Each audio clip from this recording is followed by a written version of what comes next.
கிறிஸ்துவுக்குள்ள பிரியமானவர்களே, இயேசு கிறிஸ்துவின் நாமத்தினால மீண்டுமா இந்த கிரைஸ்ட் சர்ச் இன்டர்நேஷ்னல் யூடியூப் சேனலுக்கு உங்களை நான் வரவேற்கிறேன். நம்ம நவம்பர் மாதத்துக்குள்ளே இருக்கிறோம்.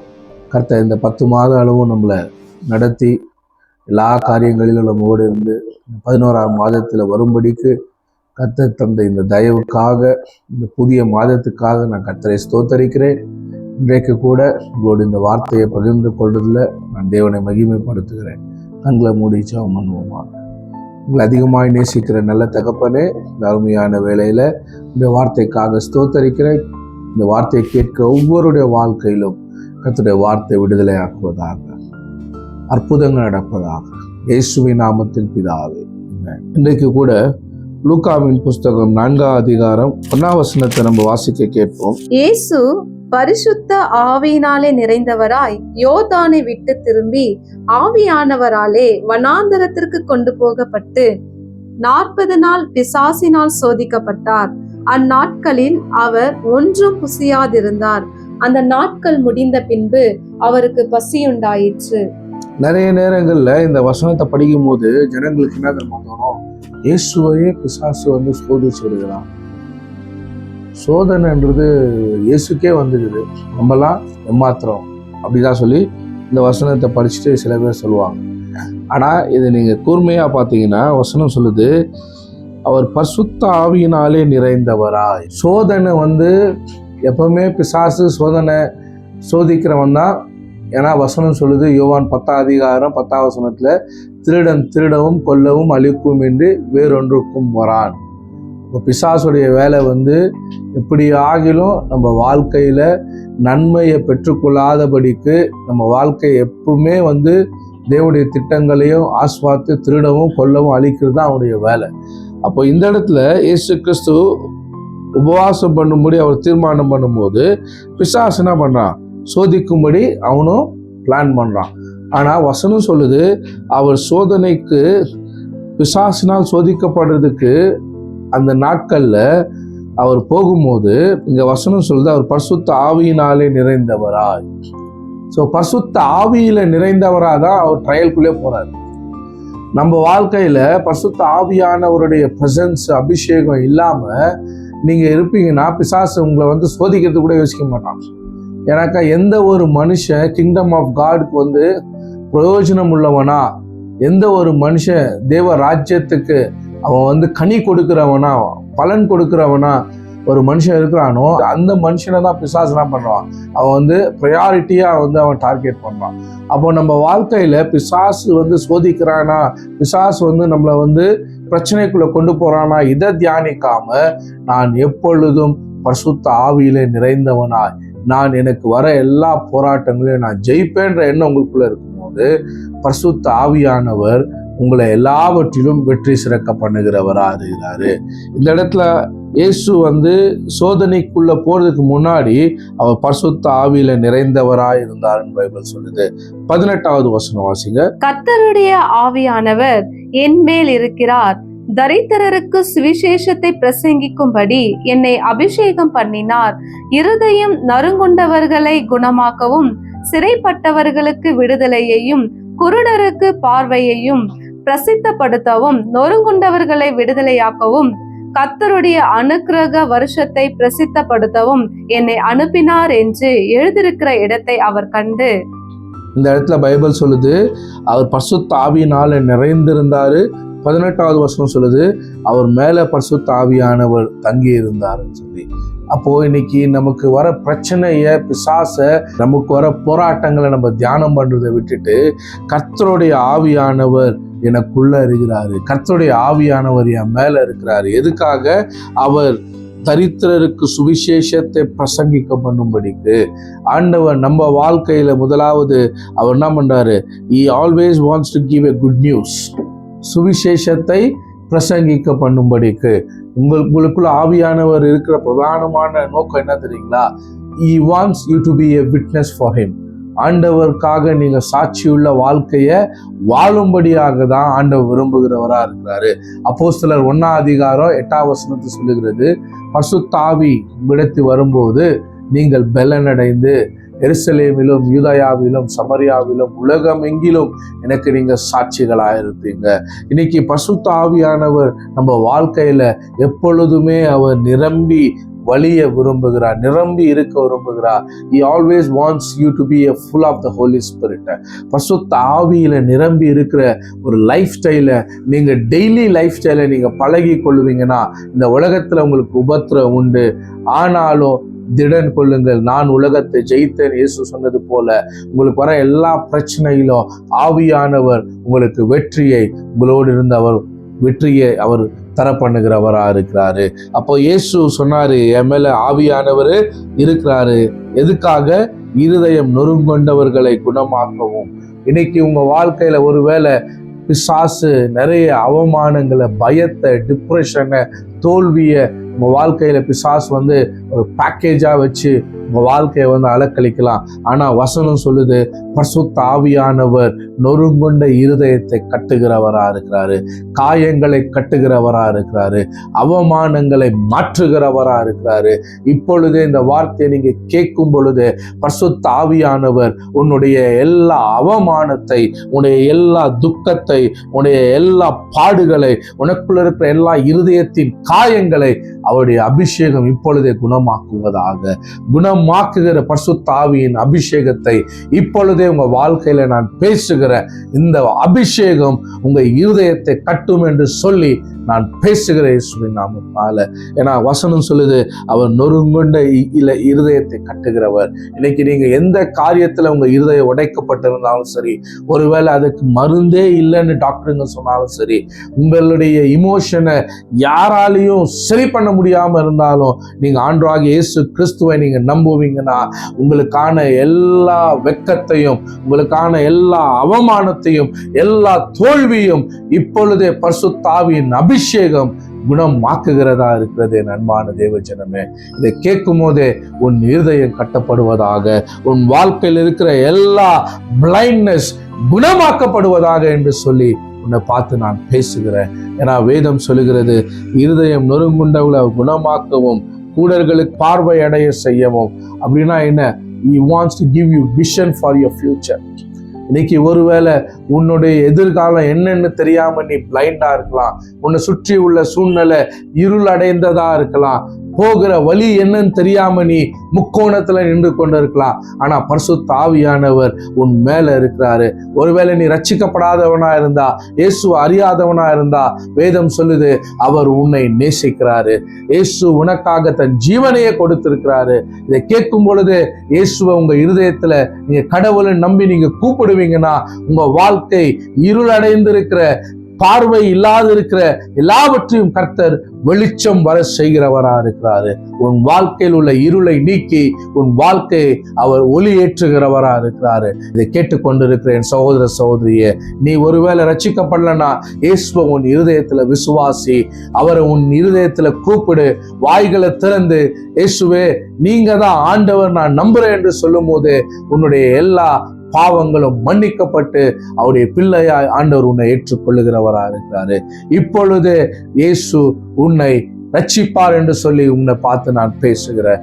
ஒருவேளை நீங்க ரட்சிக்கப்பட்டவங்களா இருந்தா இந்த ஒரு கட்டிலிருந்து, இந்த ஒரு அவமானத்திலிருந்து, இந்த ஒரு குழப்பத்திலிருந்து உங்களால வெளியே வர முடியாம ஒருவேளை நீங்க உடைக்கப்பட்டு இருக்கலாம், இல்லை நீங்க என்ன செய்யுதுன்னு தெரியாம இருக்கலாம். ஆனா பரிசுத்த ஆவியானவர் ரட்சிக்கப்பட்ட ஒவ்வொரு மேலும் அவர் தங்கி இருக்கிறாரு, ஒவ்வொருக்குள்ளும் அவர் வாசம் பண்ணுகிறாரு. அவர் விடுதலையின் வருஷத்தை, சமாதானத்தை உன் வாழ்க்கையில செய்கிறவரா இருக்கிறாரு. அதை விசுவாசிக்கும் போது உன்னுடைய வாழ்க்கையில எல்லா இருள் நீங்கி உனக்கு போக வேண்டிய வழி இதுதான் என்று ஆண்டவர் உன் வாழ்க்கைக்கு புதிய காரியங்களை செய்கிறவரா இருக்கிறார் என்று சொல்லி நான் உன்னை பார்த்து பேசுகிறேன். அது மாத்திரம் இல்லை, பரிசுத்த ஆவியானவர் வரும்போது நீங்க பலனடைந்து என்று வேதம் சொல்கிறது. அப்போஸ்தலர் நடவடிக்கை நம்ம வாசிச்சோம். ஆவியானவர் நமக்குள்ள வரும்போது, அவர் நம்ம மேல வரும்போது நம்மளால சும்மா இருக்க முடியாது. We will be doing something for the kingdom. ஆவியானவர் நமக்கு வர்றது வெறும் அந்நிய பாஷையை பேசிட்டு கைகளை தட்டிட்டு தலை மேல கீழே நம்ம குதிக்கிறதுக்காக மட்டும் இல்லை. When he comes, he wants us to be a witness for his kingdom. ஆவியானவர் நம்ம அவருடைய ராஜ்யத்துக்கு சாட்சியாய் வாழ வைக்கிறவரா இருக்கிறாரு. இயேசுவுக்கு சாட்சியாய் நிற்க வைக்கிறவரா இருக்கிறாரு. அதுதான் அப்போஸ்தலர் நடவடிக்கைகளை சொல்றாரு. பிதாவின் வாக்குத்தத்தம் வரும் அளவு நீங்க காத்து கொண்டு இருங்கன்னு 1ஆம் அதிகாரத்துல இயேசு சிஷ்யர்களை பார்த்து சொல்றாரு. அதே போல சிஷ்யர்கள் 2ஆம் அதிகாரத்துல என்ன பண்றாங்க? பெந்தகோஸ்தே நாள் வந்தபோது பரிசுத்த ஆவியானவர் அவங்க மேல இறங்கி வராரு. 2ஆம் அதிகாரத்துல பரிசுத்த ஆவியானவர் இறங்கி வந்த அந்த நேரத்துல நம்ம பார்க்கிறோம், 12 பேரோடு கூட பேதுரு எழுந்து நின்று அங்க இருந்த எல்லாருக்கும் அவர் சுவிசேஷத்தை பிரசங்கம் பண்றாரு. அவருடைய பிரசங்கத்தை கேட்ட அந்த இடத்துல 3000 பேரு ஒரே பிரசங்கத்துல ரட்சிக்கப்படுறாங்க. ஏன்னா பரிசுத்த ஆவியானவர் உங்க மேல வரும்போது, உங்களுக்குள்ள இருக்கும்போது அவர் உங்க வாழ்க்கையை மாற்றுகிறாரு. உங்களை கொண்டு பிறருடைய வாழ்க்கையும் அவர் மாற்ற விரும்புகிறவரா இருக்கிறாரு. 3ஆம் அதிகாரத்துல நம்ம பார்க்கிறோம், அப்போஸ்தலர் 3ஆம் அதிகாரத்துல அவர் பேதுருவும் யோவானும் யாக்கோபும் தேவாலயத்துக்கு போய் கொண்டு இருக்கிறாங்க. அங்க பிறந்ததுல இருந்தே சப்பானியா இருந்த ஒரு மனுஷனை பார்க்கறாங்க. இப்போ அவங்க வெறிய ஒரு காலி பாத்திரமா அவங்க போல, they are full of the Holy Spirit. பேதுரு பரிசுத்த ஆவியில நிறைந்தவராய் தேவாலயத்துக்குள்ள போகும்போது அவர் இதுவரைக்கும் பார்க்காத விதமா அந்த சப்பானியை பார்க்கிறாரு. இதுக்கு முன்னால அதே சப்பானியை பேதுரு பார்த்திருப்பாரு. அவர் என்ன பண்ணிருப்பாரு? ஒருவேளை பிச்சை போட்டிருப்பாரு.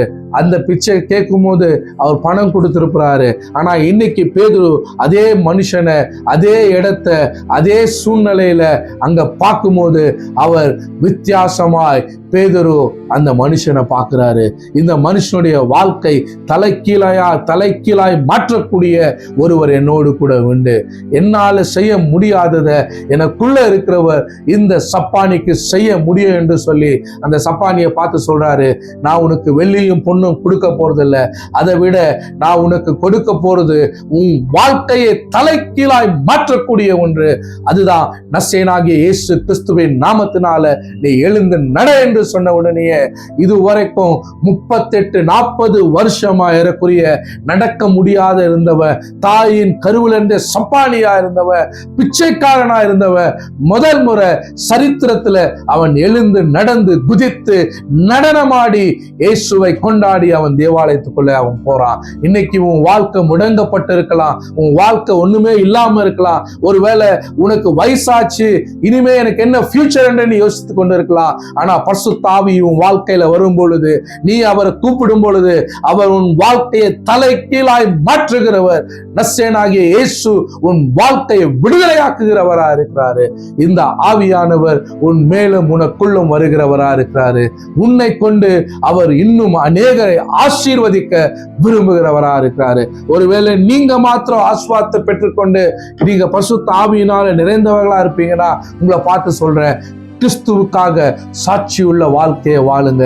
எழுந்து போய் கர்த்தர் உங்களுக்கு செய்த நன்மைகளை நீங்க சொசைட்டில சொல்லுங்க. அது ஒருவேளை மார்க்கெட் பிளேஸா இருக்கலாம், இல்லை நீங்க வேலை செய்யற இடமா இருக்கலாம், இல்லை நீங்க ரெகுலரா போற டீ ஷாப்பா இருக்கலாம், இல்லை நீங்க எப்பயுமே வாங்குற பேப்பர் கடையா இருக்கலாம். யாருக்காவது நீங்க இயேசுவை பிரசங்கம் பண்ணி நீங்க போய் சொல்லும் போது என்ன நடக்கும் தெரியுங்களா? அப்போஸ்தலர் 8ஆம் அதிகாரத்துல நம்ம பார்க்கிறோம். நான் உங்களுக்காக வாசிக்க விரும்புகிறேன். 3ஆம் வசனத்துல இருந்து வாசிங்க. சவுல் வீடுகள் தோறும் நுழைந்து புருஷரையும் ஸ்திரீகளையும் இழுத்து கொண்டு போய் காவலில் போடுவித்து சபையை பாழாக்கி கொண்டிருந்தான். சிதறி போனவர்கள் எங்கும் திரிந்து சுவிசேஷ வசனத்தை பிரசங்கித்தார்கள். பாருங்க, இந்த ஆதி அப்போஸ்தலர் சபையில ஒவ்வொரு நாளும் ஜனங்க போய் சுவிசேஷத்தை பிரசங்கம் பண்ணாங்க. ஒவ்வொரு நாளும் ஆண்டவர் அவங்களோடு இருந்த அற்புதங்களை செய்தாரு. சுவிசேஷத்தை கேட்கிற ஜனங்களுக்கு விடுதலையும், பிசாசிலிருந்து விடுதலையும், அநேகருடைய வாழ்க்கையில எல்லா வியாதியிலையும் ஆண்டவர் குணமாக்குனாரு. இன்னைக்கு சுவிசேஷத்தை பிரசங்கம் பண்றதுக்கு உங்களுக்கு தியாலஜி தேவையில்லை. சுவிசேஷத்தை பிரசங்கம் பண்றதுக்கு நீங்க படிச்சவங்களா இருக்கணும்னு அவசியம் இல்லை. சுவிசேஷத்தை பிரசங்கம் பண்றதுக்கு நீங்க ஒரு பெரிய மேதாவியா இருக்கணும்னு அவசியம் இல்லை. சுவிசேஷத்தை பிரசங்கம் பண்றதுக்கு நீங்க ரட்சிக்கப்பட்டவங்களா இருந்து பரிசுத்த ஆவியானவரை நீங்க கூப்பிடுவீங்கன்னா ஆவியானவர் உங்களுடைய வாழ்க்கையே இன்னொருத்தங்களுக்கு சுவிசேஷமாய் ஆஸ்வதிக்கிறவரா இருக்கிறாரு. இந்த இடத்துல சபையில பெரிய ஒரு எதிர்ப்பு உண்டாகுது. இயேசுவை பிரசங்கம் பண்றவங்களெல்லாம் அடிக்கிறாங்க, இயேசுவை பத்தி சொல்றவங்களுக்கெல்லாம் உபத்திரம் வருது. ஆனாலும் யாருக்கும் பயம் இல்லை. இல்லை, யாருக்கும் கவலை இல்லை. அவங்க என்ன பண்ணாங்க? சிதறப்பட்டு இன்னும் போய் பலமாய் இயேசுவை பிரசங்கம் பண்ணாங்க என்று வேதம் சொல்லுகிறது. அப்படி பிரசங்கம் பண்ணும் போது என்ன நடந்தது? 5ஆம் வசனத்திலிருந்து வாசிங்க. அப்பொழுது பிலிப்பு என்பவன் சமாரியாவில் உள்ள ஒரு பட்டணத்திற்கு போய் அங்குள்ளவர்களுக்கு கிறிஸ்துவை குறித்து பிரசங்கித்தான். பிலிப்பு செய்த அதிசயங்களை ஜனங்கள் கேள்விப்பட்டு கண்டு அவனால் கொல்லப்பட்டவைகளை ஒருமனப்பட்டு கவனித்தார்கள். அநேகரிலிருந்த அசுத்தாவிகள் மிகுந்த சத்தத்தோடு கூப்பிட்டு அவர்களை விட்டு புறப்பட்டது. அநேக திமிர்வாதக்காரரும் சப்பானிகளும் குணமாக்கப்பட்டார்கள். அந்த பட்டணத்திலே மிகுந்த சந்தோஷம் உண்டாயிற்று. ஹல்லேலூயா. இயேசு கிறிஸ்துவை குறித்து பிலிப்பு போய் என்ன பண்ணாரு? சமரியா பட்டணத்துல பிரசங்கம் பண்ணாரு. அவர் பிரசங்கம் பண்ணும்போது வசனம் சொல்லுது, 8ஆம் வசனம், அந்த பட்டணத்துல மிகுந்த சந்தோஷம் உண்டாயிற்று. அந்த பட்டணத்துக்கே ஒரு பெரிய ஜாய் வந்துச்சுங்க. இன்னைக்கு உங்க வாழ்க்கையில ஒருவேளை என்ன இருளான சூழ்நிலையா இருந்தாலும், எந்த காரியம் உங்க வாழ்க்கையை சந்தோஷப்படுத்த முடியும்னா இயேசு கிறிஸ்துவை நீங்க பிரசங்கிக்கும் பொழுது. இன்னைக்கு நீங்க நினைக்கலாம், இந்த இயேசு கிறிஸ்துவை சொல்லும் போது என் வாயிலிருந்து நான் பிரசங்கம் பண்ணும்போது அற்புதம் நடக்குமான்னு. யாரா இருந்தாலும் இயேசுவை இன்னொருத்தவங்களுக்கு பிரசங்கம் பண்ணும்போது அந்த சுவிசேஷம், நற்செய்தி இன்னொருத்தருடைய வாழ்க்கையில ஒளியை கொண்டு வருகிறதா இருக்கிறது, வெளிச்சத்தை உண்டாக்குகிறதா இருக்கிறது. இருளில் உள்ளவனை பிரகாசிக்கிற மெய்யான ஒளியே ஆண்டவராகிய இயேசு கிறிஸ்துவா இருக்கிறாரு. இந்த ஒளி, இந்த சந்தோஷம் குருட்டில் இருக்கிறதான, பிளைண்டா இருக்கிறதான நிறைய ஜனங்களுக்கு இது தேவைப்படுகிறதா இருக்கிறது. என் அன்பான தேவ ஜனமே, நீ ரட்சிக்கப்பட்டு பரிசுத்த ஆவியினால் நிரப்பப்பட்டு வீட்டில் உங்க டைமை மட்டும் நீங்க உங்களுக்குரியதை மட்டும் நீங்க பார்ப்பீங்கன்னா, இன்னைக்கு உங்களை பார்த்து நான் உற்சாகப்படுத்துகிறேன். போல்டா எழுந்து போய் உங்களுடைய நெய்பர்ஹுட்ஸ்க்கு, உங்களுக்கு ஆண்டவர் சொல்றவங்களுக்கு சுவிசேஷத்தை சொல்லி பாருங்க. அதனால அவங்க வாழ்க்கையில மிகுந்த சந்தோஷம் உண்டாகிறதா இருக்கிறது. ஒருவேளை அவங்க வியாதியா இருந்தா நீங்க கவலைப்படாதீங்க, பயப்படாதீங்க. இயேசுவை பிரசங்கம் பண்ணுங்க. வியாதி இயேசு குணமாக்குகிறவரா இருக்கிறாரு. பேசுறது தான் நீங்க அற்புதம் செய்ய போறது பரிசுத்த ஆவியானவரா இருக்கிறாரு. என்னால உங்களால ஒன்றும் செய்ய முடியாது. ஆனா நமக்குள் இருக்கிறவர் அவருடைய நாமத்தினால அற்புதங்களை செய்கிறவரா இருக்கிறாரு. ஒருவேளை இதை கேட்கும் போதே உங்க வாழ்க்கையில அற்புதம் வேணும்னாலும் நான் உங்களை பார்த்து சொல்றேன், இயேசுவின் நாமத்தினால உங்களுக்கு அற்புதம் நடப்பதாக. அது பிசாசின் பிரச்சனையா இருக்கட்டும், இல்ல அது பில்லி சூன்ய கட்டா இருக்கட்டும், இல்ல வியாதியா இருக்கட்டும், இல்ல மாந்திரிகமா இருக்கட்டும், நசேனாகிய இயேசுவின் நாமத்தினால இப்பொழுது விடுதலை உன் வாழ்க்கையிலும் உன் குடும்பத்திலும் உன் தொழிலும் உனக்கு உண்டாவதாக என்று சொல்லி நான் உன்னை பார்த்து பேசுகிறேன். இந்த வார்த்தை உன்னை குணமாக்கும் என்று நான் விசுவாசிக்கிறேன். நீங்களும் புறப்பட்டு போங்க. உங்க நெய்பர்ஸ்க்கு, உங்க ஃப்ரெண்ட்ஸ்க்கு, உங்க கம்யூனிட்டிக்கு இயேசுவை கொடுங்க. இயேசு உண்மையுள்ளவர். அவர் சொல்லி இருக்கிறாரு, இந்த சுவிசேஷம் கெட்டு போகிறவர்களுக்கு ஒருவேளை பைத்தியமா, சிலுவையை குறித்த உபதேசம் கெட்டு போகிறவர்களுக்கு அது பைத்தியமா இருக்கலாம். ஆனா ரட்சிக்கப்படுகிறவர்களுக்கோ அது தேவ பலனா இருக்கிறது. The power of cross, கிறிஸ்துவினுடைய உபதேசம், இயேசு கிறிஸ்துவை குறித்து நீங்க சொல்ற காரியம் அது தேவனுடைய பலனா இருக்கு. அதனால நீங்க எதுவும் பண்ண போறது இல்ல. சுவிசேஷம் அற்புதத்தை செய்யும். சுவிசேஷம் ஜனங்களுக்கு விடுதலையை கொண்டு வரும். அதனால போல்டா போய் கர்த்தர் உங்களுக்கு செய்த நன்மையை நீங்க பிரசங்கம் பண்ணுங்க. அந்த பிரசங்கம் அநேகருடைய வாழ்க்கையை மாற்றும். அதுக்காகவும் பரிசுத்த ஆவியானவர் சபைக்கு கொடுக்கப்பட்டிருக்கிறாரு. One of the primary purpose is to be a witness for Christ. கிறிஸ்துவுக்கு நம்ம சாட்சியாய் வாழ்றதுக்காக ஆவியானவர் நம்ம கூட இருக்கிறாரு, நம்மளை பயன்படுத்த விரும்புகிறாரு. இன்றைக்கு கர்த்தர் உங்களை பயன்படுத்துவாராக. ஒருவேளை ரட்சிக்கப்படாதவங்களா இருந்தா உன் வாழ்க்கையை கர்த்தர் இப்பொழுதே சந்தோஷமாய் மாற்றுவாராக. இந்த இயேசுவை நீ நம்புவாயாக என்று சொல்லி நான் உங்களை ஆஸ்வதிக்கிறேன். குடும்பம் ஆஸ்வதிக்கப்படுவதாக. இயேசுவின் நாமத்தில் பிதாவே, ஆமென்.